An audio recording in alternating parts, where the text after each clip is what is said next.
Ayan nga guys, samahan mo kami. Pupunta kami ngayon kukuha ng police clearance. Let's go! For today's video guys, ayan, kukuha tayo ng police clearance personal na yan. Sa hindi alam yung location, tsaka yung online process, pwede kayo pumunta personal. At dito malalaman nyo personal yung location.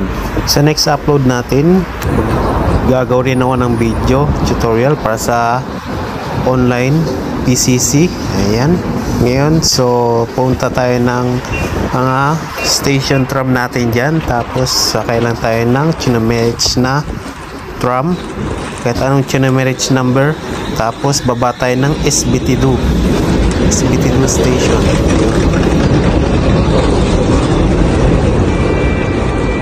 Dito na kami guys. Ayan, kasama ng mahal ko. Ayan, ito yung location guys.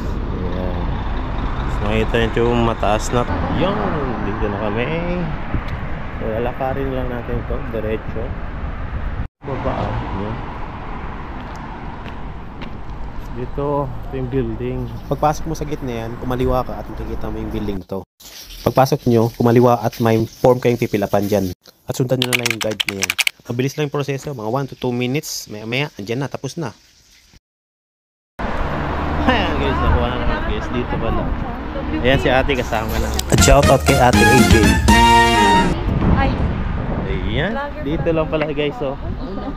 Yan, ito ang building guys. Pag nasa likod. Yan. Ano gabi?